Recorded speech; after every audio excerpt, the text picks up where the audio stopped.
Mateus, Evangelho de Mateus 26, 36 em diante. Eu peço aos irmãos que se coloquem de pé em referência à palavra do nosso Deus. Eu vou ler, os irmãos, por favor, acompanhem. Diz assim: em seguida, foi Jesus com eles a um lugar chamado Getsêmani e disse a seus discípulos: assentai-vos aqui, enquanto eu vou ali orar. Levando consigo a Pedro e aos 2 filhos de Zebedeu, começou a entristecer-se e a angustiar-se. Então lhe disse: a minha alma está profundamente triste até a morte. Ficai aqui e vigiai comigo. Adiantando-se um pouco, prostrou-se sobre o seu rosto, orando e dizendo: meu Pai, se possível, passe de mim este cálice. Todavia, não seja como eu quero, e sim como tu queres. E voltando para os discípulos, achou-os dormindo, e disse a Pedro: então, nenhuma hora pudesse vós vigiar comigo? Vigiai, para que não entreis em tentação. O espírito, na verdade, está pronto, mas a carne é fraca. Tornando a retirar-se, orou de novo, dizendo: meu Pai, se não é possível passar de mim este cálice sem que eu beba, faça-se a tua vontade. E voltando, achou-os outra vez dormindo, porque os seus olhos estavam pesados.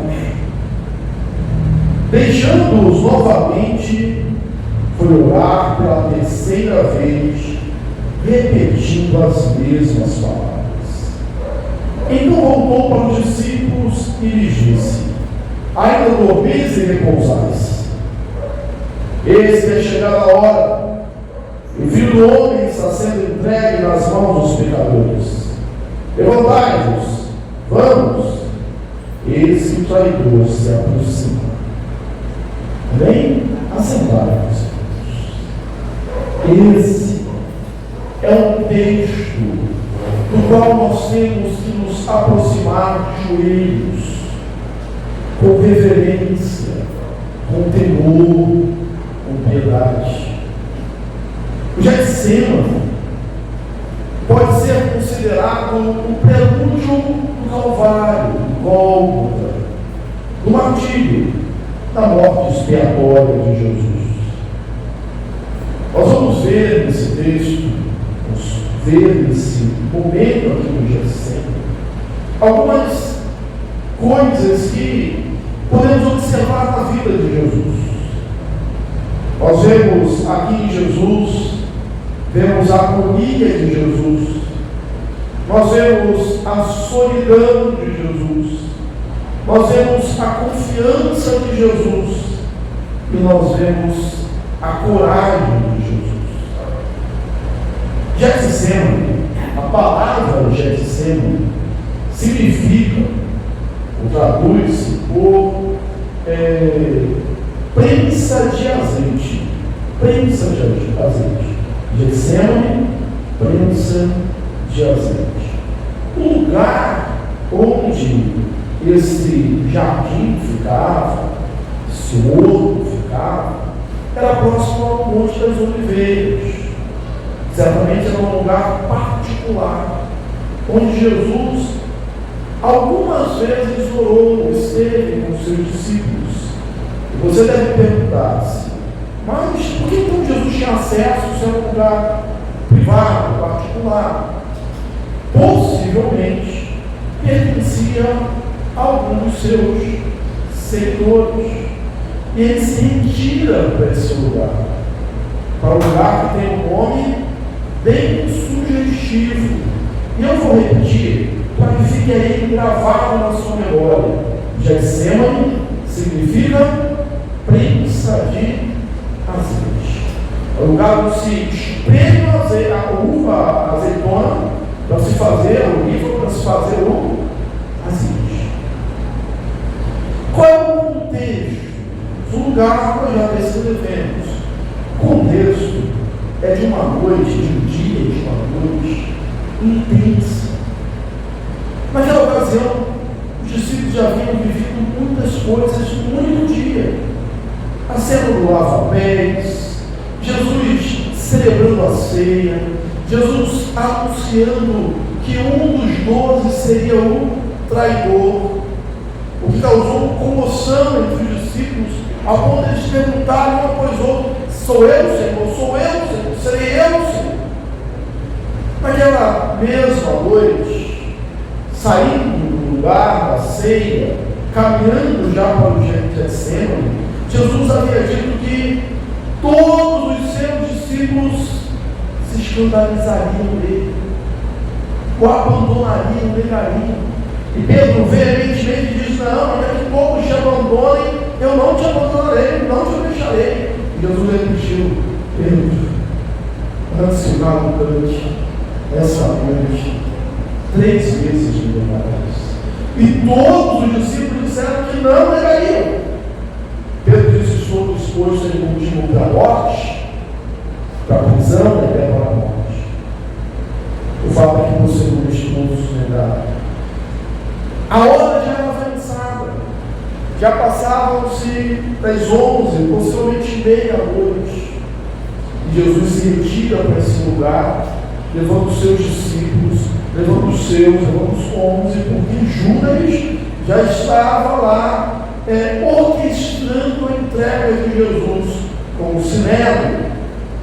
Bem, ele chega na entrada do horto com os seus 11 discípulos, deixa-os lá, 8 deles ali na entrada do horto, e vai um pouquinho mais à frente levando 3, Pedro e os 2 filhos de Zebedeu, Tiago e João. Esses 3 irmãos já estiveram com Jesus em outras ocasiões especiais, como por exemplo no Monte da Transfiguração. Só estavam Pedro, Tiago e João.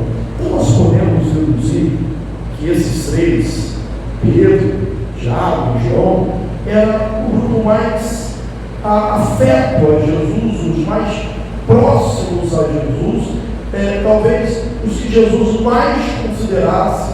Nós podemos dizer assim: era a tropa de elite dos 12. E Jesus chama esses homens para estarem com ele, orando ali no Getsemane. Mas como eu disse, nós vamos ver aqui a agonia de Jesus. Em primeiro lugar, nós vemos a agonia de Jesus. Afastando-se, orava, se agoniava.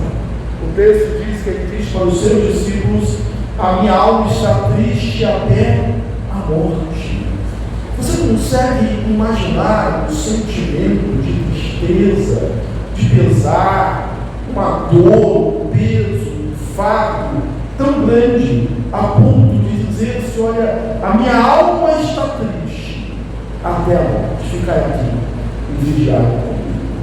Deixa o paralelo, porque esse acontecimento é descrito pelos 3 evangelistas, pelos sinóticos, Mateus, Marcos e Lucas. E Lucas diz que Jesus no Getsemane, ele orou com tanta instância, com tanta insistência, e a sua dor era tamanha que o seu suor transformou-se em gotas de sangue.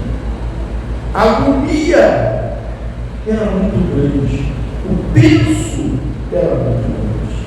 E aí eu faço uma pergunta: por que será que Jesus estava tão agoniado, tão triste?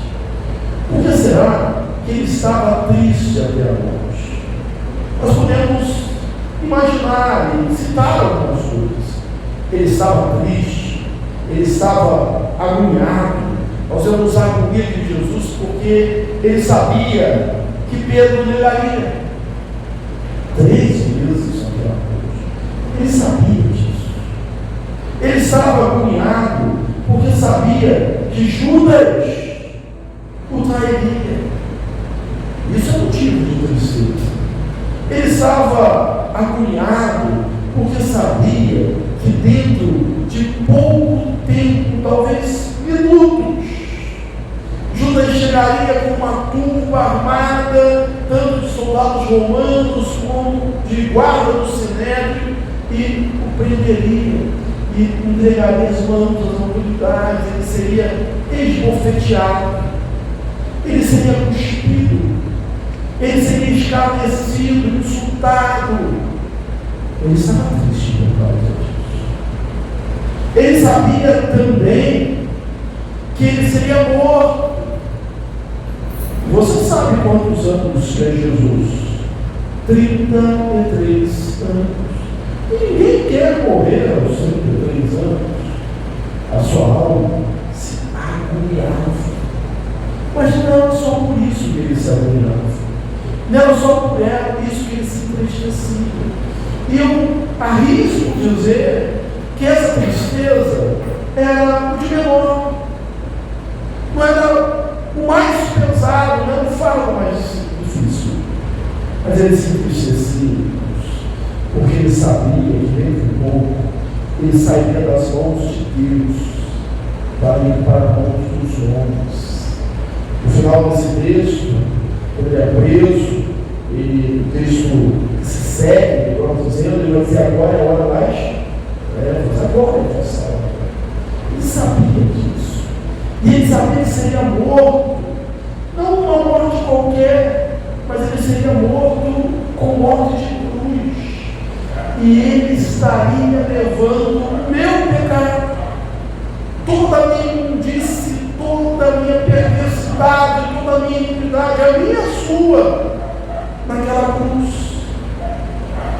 Ele estava triste porque ele sabia que em breve seria ser cumprido aquilo que a gente lê em Isaías 53. Quem creu na nossa pregação e a quem foi anunciado o braço do Senhor, porque foi subido como renovo, como raiz de uma terra seca. Olhamos, mas nenhuma beleza havia que nos agradasse. Ele foi traído pelas nossas iniquidades. O castigo que nos traz a paz estava sobre ele, e pelas suas pisaduras nós fomos sarados. Olhamos, mas dele não fizemos caso. Pela manhã nós anunciamos, pregamos essa passagem aqui, e uma das coisas que dissemos foi o seguinte: não havia formosura. Não é que Jesus fosse feio ou bonito conforme o aspecto humano. Não, é que toda a feiura do nosso pecado, toda a feiura do nosso comportamento, toda a feiura das nossas más ações, do nosso distanciamento de Deus, da nossa incredulidade, das nossas hipocrisias, tudo isso seria colocado sobre ele. Porque afinal de contas, conforme disse, e bem disse João no começo do seu evangelho: eis o Cordeiro de Deus que tira o pecado. Ele se angustiou, porque sabia que todo fardo, todo pecado da humanidade que separa o homem de Deus, ele estaria também separado de Deus, estaria sendo colocado sobre os seus ombros naquela cruz. Há um cântico antigo que diz assim: por fora só via madeira, mas por dentro estávamos os pecados. A cruz foi a mais pesada. Não foi a cruz como de Barrabás, de Cereja de Barrabás, não foi a cruz do soldado, do ladrão da direita ou da esquerda, não foi o mesmo peso, porque por dentro estavam os meus pecados. Nós às vezes podemos perguntar: mas por que ele se angustiou? Se alguns servos de Deus, e nós somos chamados a fazer isso, a nos alegrar no próprio sofrimento. Paulo disse que se alegrava nas próprias tribulações. Mas é exatamente por isso que Paulo fala, porque as tribulações têm até no peso de glória. A tribulação, a angústia, a dificuldade, o martírio que passaram os servos de Deus, apóstolos, era diferente do de Jesus. Se você ler lá em Mateus, as bem-aventuranças, Mateus 5, ele vai dizer assim: bem-aventurado, lá no finalzinho, bem-aventurados sois vós, quando por minha causa vos injuriarem, vos perseguirem e mentindo disserem todo mal contra vós. Exultai-vos, porque grande é o vosso galardão nos céus, pois assim perseguiram os profetas que vieram de nós. Ali há uma possibilidade de exaltar-se, de glorificar, exultar-se, de alegrar-se na própria tribulação, na própria morte. Mas por que, irmãos, a morte ali era para produzir glória? Só que a morte de Jesus não tinha nenhuma glória, era só vergonha, porque era o preço, o pagamento dos nossos pecados, das nossas ofensas contra Deus. E ele se angustiou. Nós nos dissemos também, tantas e tantas vezes. Ele disse em dado momento aqui para os seus discípulos: vigiai e orai, para que não entreis em tentação. Veja bem, se Jesus, que não era só humano, Deus, homem, ele se angustia diante do martírio, diante das dores, das tribulações, a necessidade de vigiar, é isso que ele estava fazendo, ganhando ali, vencendo em oração. Quanto mais os discípulos, quantos mais os discípulos precisavam estar vigilantes, quanto mais nós precisamos estar vigilantes. E qual é a tentação que eles caíram? A tentação era se afastar de Jesus. A tentação era fugir quando Jesus fosse preso. E realmente eles não permaneceram fiéis. Eles fugiram. Quando você olhar para a sua vida, quando você pensar: eu não valho nada, eu não tenho valor nenhum, lembre-se, Deus amou o mundo de tal maneira que deu seu Filho unigênito, para que todo aquele que nele crê não pereça, mas tenha vida eterna. E foi na cruz que Jesus morreu. E não foi uma morte fácil, foi algo agonizante, foi uma realidade agônica, expressa, relatada aqui nesse jardim do Getsemane. Ele sofreu por mim, ele sofreu por você, ele pagou o preço pela sua vida. Colossenses, Paulo falando àquela igreja, vai dizer que o decreto de dívida que era sobre nós, ele rasgou, encravando na cruz. Não há mais dívida. Conta-se que Lutero, no momento de angústia ali, antes da dieta, onde ele seria dieta compulsiva, onde ele seria possivelmente condenado à morte, o diabo apareceu para ele com uma lista imensa dos seus pecados. E Lutero, que antes se pagava penitência por causa disso, mas ele conheceu que o justo é salvo pela fé. Ele disse assim: está faltando uma coisa ali. Tudo que está aí é verdade, mas está faltando uma coisa. Você precisa escrever embaixo: o sangue de Jesus purifica de todo pecado. Se foi o sangue, aquilo que nós estamos celebrando aqui por ocasião da ceia do Senhor. Veja como você é amado, veja como você é querido por Deus. Em segundo lugar, nós vemos aqui, além da agonia de Jesus, nós vemos a solidão de Jesus. Ele não se retira sozinho, ele leva os 12. E mesmo quando diz para eles: vem aqui, eu vou ali orar, eles não distanciam muito, fiquem distantes, mas não muito. Os três, a mesma coisa, eles se distanciam, mas não muito. Sabe por quê? Porque, gente, precisa de Deus, mas gente precisa de gente também. Nós precisamos de companhia, nós precisamos de irmãos que sejam conosco. A solidão não é um bom remédio para a tristeza, para a angústia, para a depressão, para os momentos difíceis da vida. Se Jesus, que era Deus homem, ele diz para os seus discípulos: fiquem aqui, vigiai comigo, a minha alma está profundamente triste até a morte. Quem sou eu? Pó, cinza, para a minha força querer vencer tudo sozinho. Quem é você para querer vencer tudo sozinho?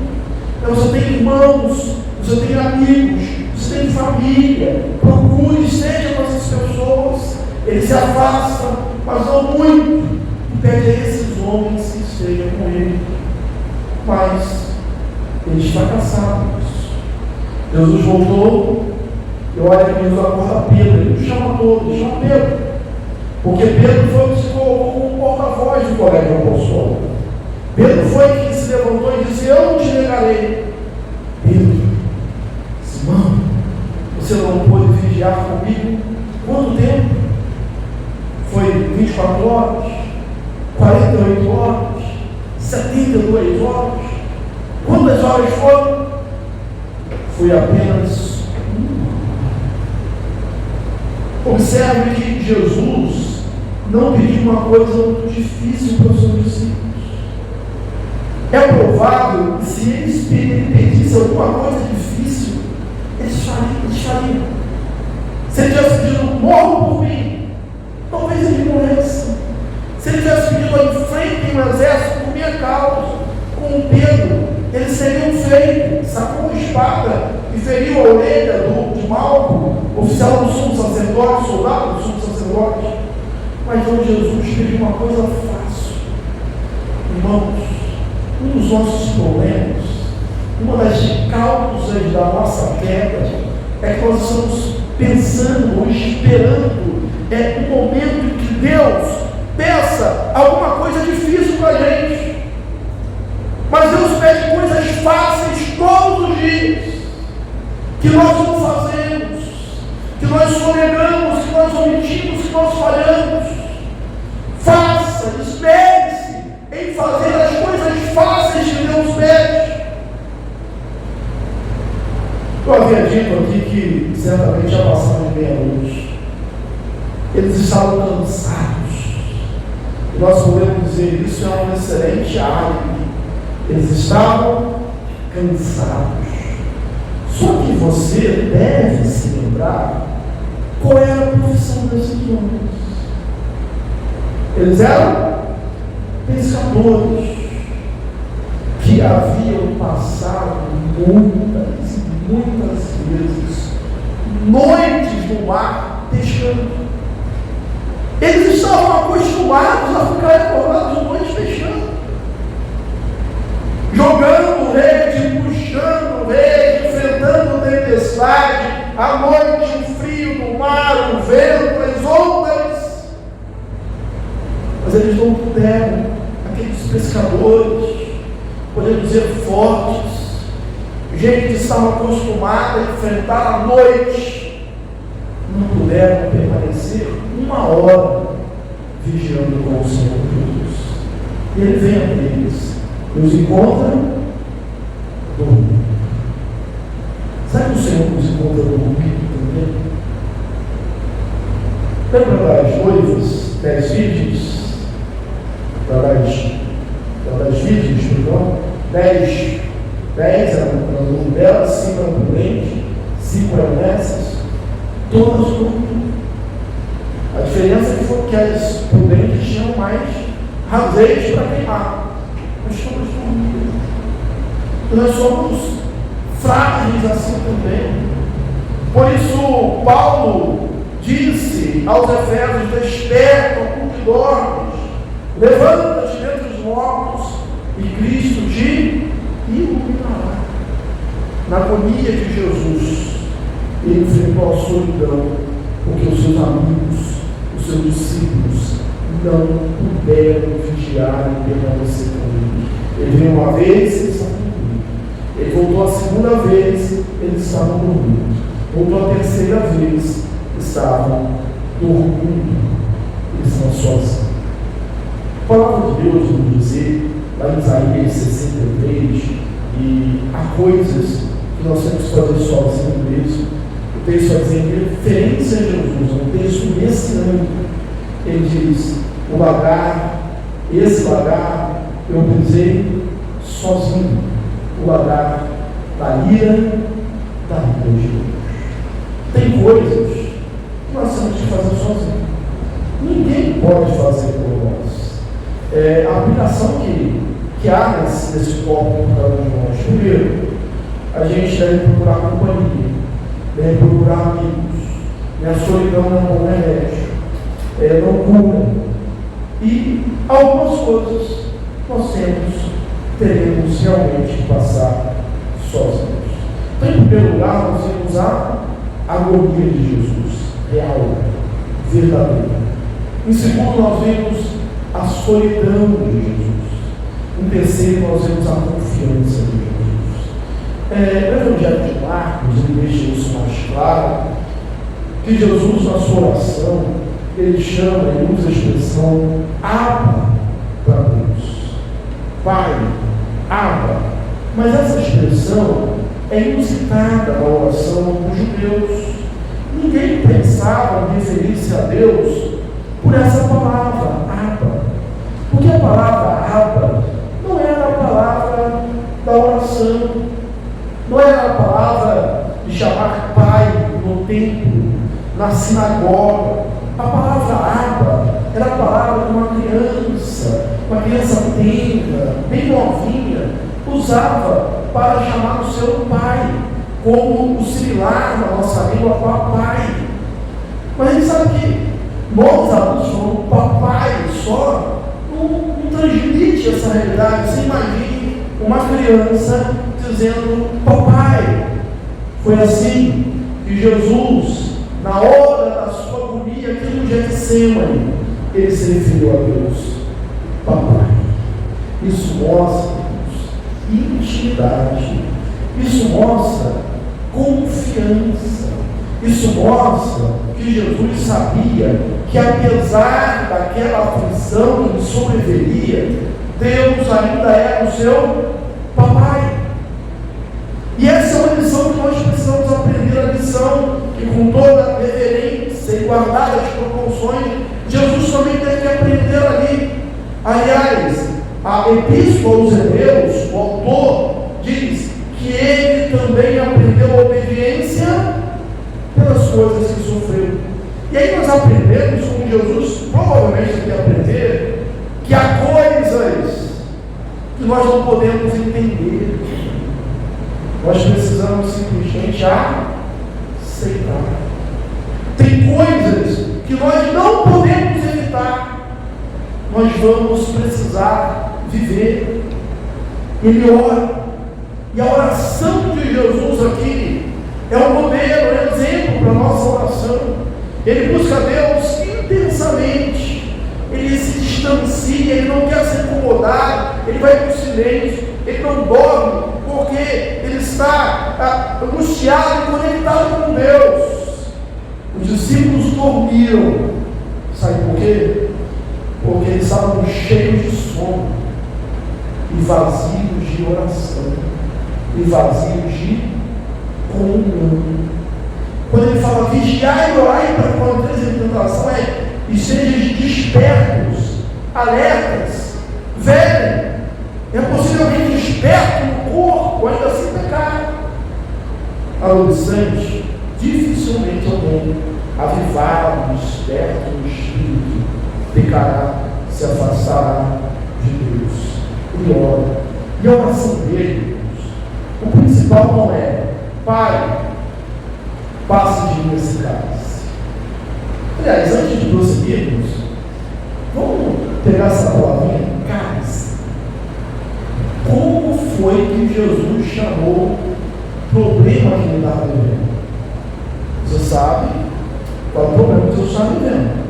É a iminência da morte e morte por cruz. Esse era o problema de Jesus, era o afastamento de Deus. Porque maior do que a solidão de ter sido abandonado ali pelos seus discípulos seria aquilo que ele anteviu. Porque na cruz do Calvário, você lembra das 7 palavras da cruz? Numa delas, ele diz assim, na cruz, já crucificado, Eli, lama sabachthani, que significa, Deus meu, porque me desamparaste.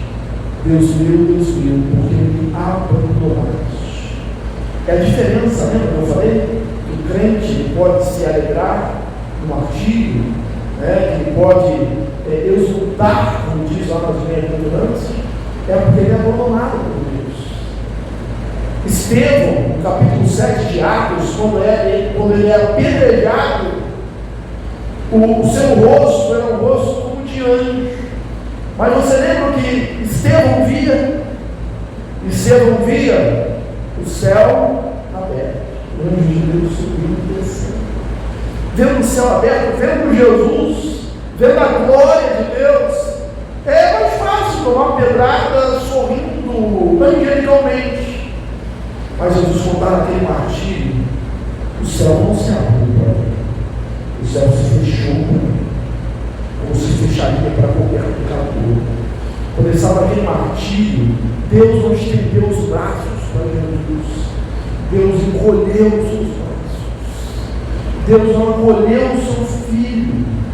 Deus o desamparou, o abandonou ali. Sabe por quê? Porque é o meu lugar, é o seu lugar. O que o pecado faz?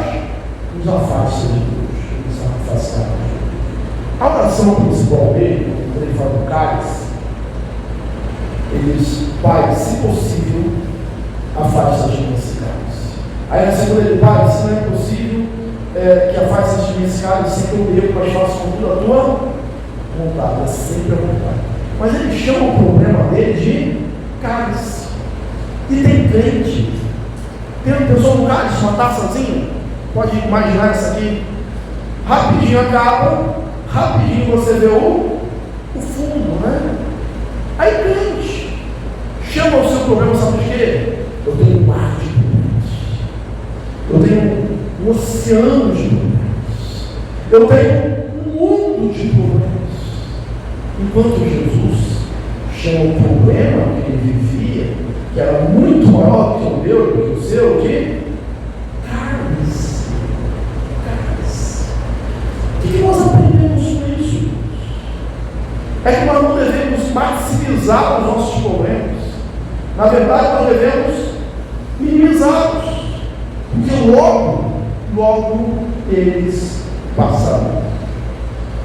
A oração principal de Jesus não era passe de mim esse cálice, mas seja feita a tua vontade.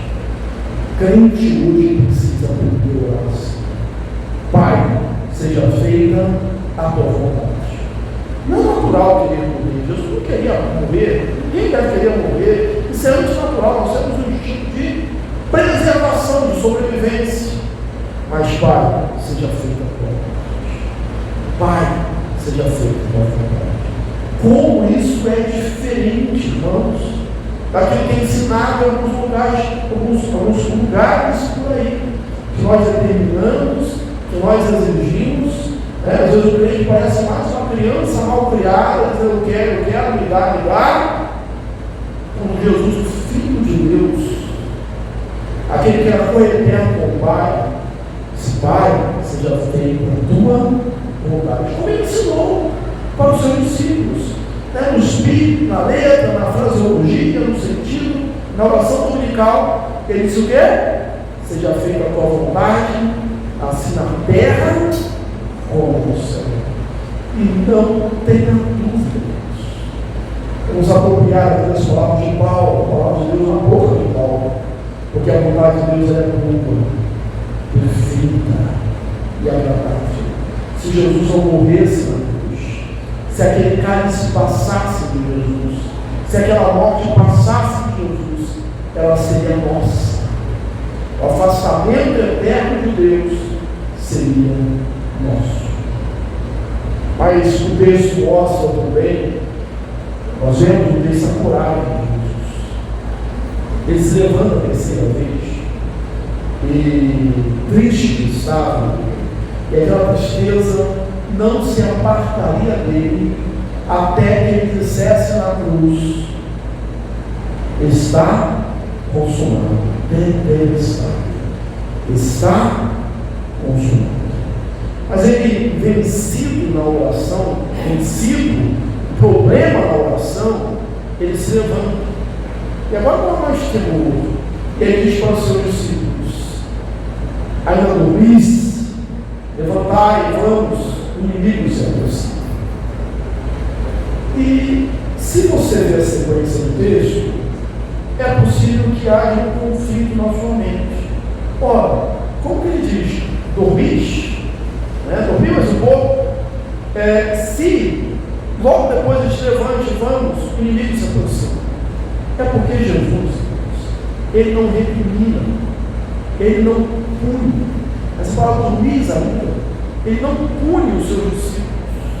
Quando nós estamos muito tristes, com muitos problemas, nós estamos abarrotados de preocupações, normalmente nós somos insensíveis, nós somos rudes, nós somos mal educados com as pessoas que são próximas de nós, e especialmente quando elas cometem algum erro, mas mesmo ali suportando a agonia do inferno. Jesus, ele é paciente com os seus discípulos. Outros podem dizer assim: mas Jesus tem um filósofo ateu, aos céus, chega a dizer que Jesus estava fugindo, ele queria fugir. Quando se levantemos e vamos. Veja bem, Jesus não disse levantemos e fujamos. Ele disse levantemos e vamos. O inimigo se aproxima, levantemos e vamos. Vamos ao seu encontro, vamos até ele, porque se quisesse fugir, ele fugiria. Se ele quisesse escapar naquele momento, ele escaparia, mas essa não era a vontade de Deus. Certa vez Jesus estava cercado, as pessoas queriam matar Jesus, e Jesus passou por entre eles. Mas ele não está fugindo, ele está dizendo levantemos e vamos. Quem dobra o joelho, desde que Jesus se prostrou, quem se prostra em oração, quem se prostra diante de Deus, não se prostra diante do mundo. Quem se prostra diante de Deus, não se prostra diante do inimigo. Quem teme diante de Deus, não teme diante do inimigo. E ele encarou agora ali, depois de ter vencido o problema da oração, ele encarou e consolou os seus discípulos. Ele foi fiel até o fim. Como Paulo depois canta lá no hino de Filipenses 2, tem em vós, parte do versículo 5, tem em vós o mesmo sentimento como em Cristo Jesus. O subsistir de forma de Deus, não julgou com usurpação segundo a Deus.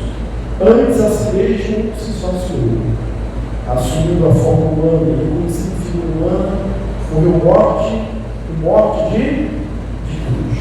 Ele foi fiel até o fim. O que aprendemos no texto, o que vemos no texto, nós vimos a harmonia de Jesus, nós vimos a solidão de Jesus, nós vimos a confiança de Jesus, nós vimos a coragem de Jesus. Vamos. O que nós temos que fazer diante disso? Nós temos também, não como Jesus, mas nós temos agonias, lutas por fora, temores por dentro. Nós temos todas as coisas. Como devemos enfrentá-los? No jardim, no Getsemane, no jardim secreto de oração, prostrando-se diante de Deus, orando, entregando a vida ao Pai, reconhecendo que a vontade dele é soberana, faça-se a tua vontade. O que nós aprendemos aqui, na solidão de Jesus, é que se Ele, que era Deus, leva os seus amigos, os seus discípulos para orar com Ele, como nós. Não é bom ficar sozinho.